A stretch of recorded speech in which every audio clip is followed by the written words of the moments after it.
In a week that has felt like an eternity based on drama and made-up controversies, the Eagles are getting ready to welcome the Steelers to town, where they will try to win their 10th straight game. The question is, can they succeed in their final big test of the season and potentially set up the opportunity to win out? We'll break down this matchup, give you a couple main keys for the Birds to get another win this week. But most importantly, they have a chance to prove everybody wrong. So we'll talk about that.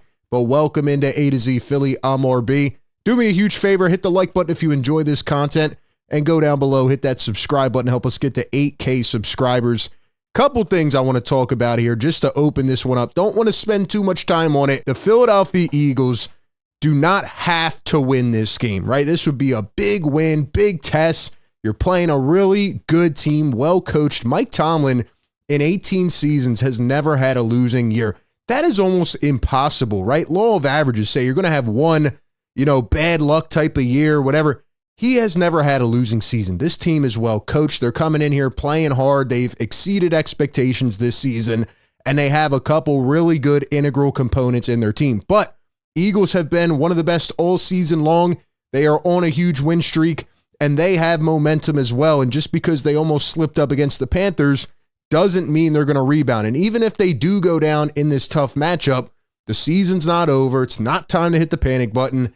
This is not the 2023 Eagles team. I know it feels like that with all the controversy this week, but the Eagles have a chance to shut everybody up and come out here, play their game, and tell the world that we don't care what you think. We are close as a team.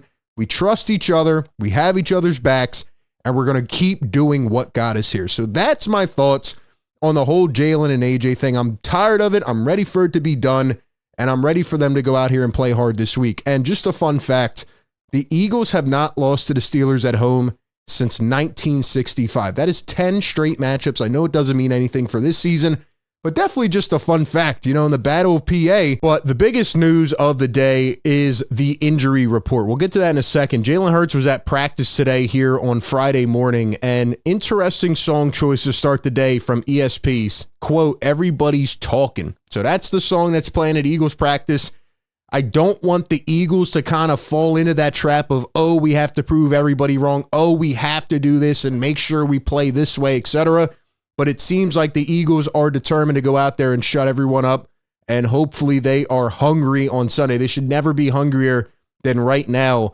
And on the Eagles side of things are trending up. Things are looking good. It looks like everybody was a full participant with the exception of Sidney Brown.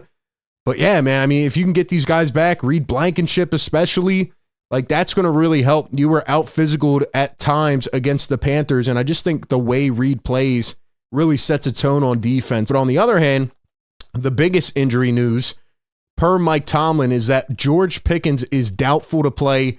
He did not practice Wednesday or Thursday with a hamstring, didn't play last week.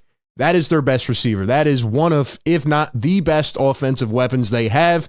He is a game changer. He's a very polarizing player in person, and it does not look like he's going to play. So to me, that really swings the favor a lot in the Eagles' advantage. But let's talk about this game. So, two really good teams coming in. This is the last big test for the Eagles. They have maneuvered their way through. They've navigated some of these tough defenses, and they might be playing one of the best, if not the best, they will see this season in the Pittsburgh Steelers. Now, the Steelers have an identity, just like the Eagles do.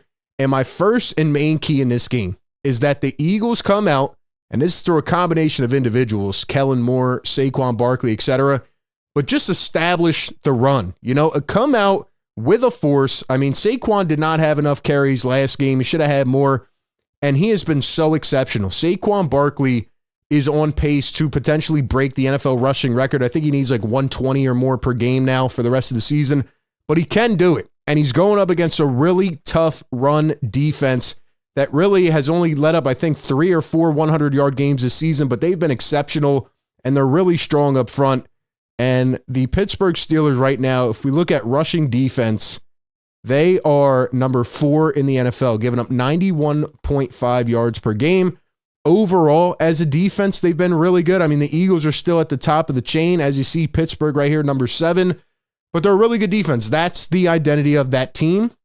I will give Russell Wilson credit because he's been playing good football and he's in that game manager role, not what he once was, but, especially after that tumultuous year in Denver, he's really picked it up. And for a guy who's won a Super Bowl, I mean, Russell Wilson is just going through the motions and not playing bad football. Like, he's not making bad mistakes. He's playing good, but we all know that the Steelers are winning a lot of these games because of their defense. And look, we said it about every team so far, especially the Ravens, right? They were one of the best at that point going into that game. If Saquon could find a way to navigate and break off a big fourth quarter run and do his thing and get into rhythm and just lead this team, they were going to win that game. And they did. And I think this is another big test for Saquon. The guys up front have to be big. The offensive linemen were not that good last week. They have to open these holes. Saquon's going to time them just right and break off into that next level speed. So I think it's a lot on Kellen Moore. And one thing I would concern with this game and caution against is trying to come out and prove a point, right? Don't come out and try to force throw. Now, I would like to get AJ incorporated on the first drive. Just get things, gelling between those two. I've said it every game. Get Jalen into a rhythm. But they should not come out here and try to force. You look at points given up per game. The Eagles giving up 18 per game. Steelers giving up 18.3 per game. The Steelers have won 7 out of their last 8. The Eagles have won 9 in a row. Both of these teams are red hot.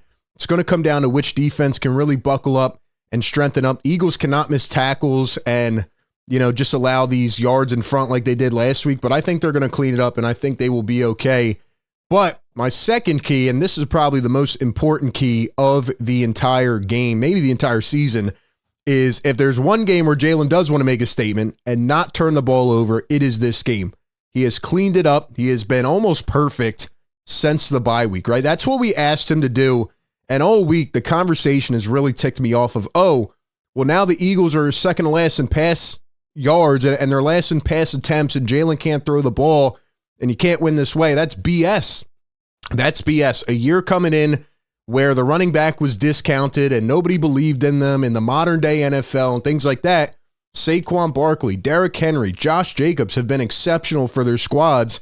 And yes, you can win that way, even if it's not traditional right now. As you can see, Saquon is carrying this team. So Jalen has to be a game manager as well, but he's got to go through his reads. He's got to make the right throws. And most importantly, again, he cannot turn the football over in this game. This is what concerns me. This is the biggest test because the Pittsburgh Steelers lead the NFL in takeaways, 28 takeaways in 13 games. That is a lot. And they are number 1 in forced fumble recoveries, and they are number 3 in interceptions. So they're going to bring a lot of pressure at Jalen. They're going to try to throw him off. Maybe Mike Tomlin's watching that film from last week. They're going to try to hit him hard, especially on the blind side. They're going to move guys around. And they're going to try to force them into tight windows. Their secondary is decent. Obviously, their defensive line and really their linebacker in TJ Watt, who is pretty much everything. I mean, the guy is just, he's a future Hall of Famer, but they really have some guys on his defense, man. Obviously, TJ Watt and then Cam Hayward, who's a multiple-time Pro Bowler, Nick Herbig, which is Nate Herbig's brother, Alex Highsmith. They have some dudes who are going to bring it against Jalen, and he, again, has to be smart with the football. He can't be too conservative. He's going to have to make some throws in this game, but he also cannot get wild here and try to prove a point that, AJ's my guy or, Devontae's my guy and just start being reckless. I don't think he'll do that, but the Steelers have been able to poke the ball away, so the Eagles have to take care of it in this football game. And on the other side, I would say that the Philadelphia Eagles have to be a team that can maybe force Russell Wilson into a turnover because, quite frankly, he's been really good in his role. 12 touchdowns, 3 picks. He's only played 7 games because of the injury.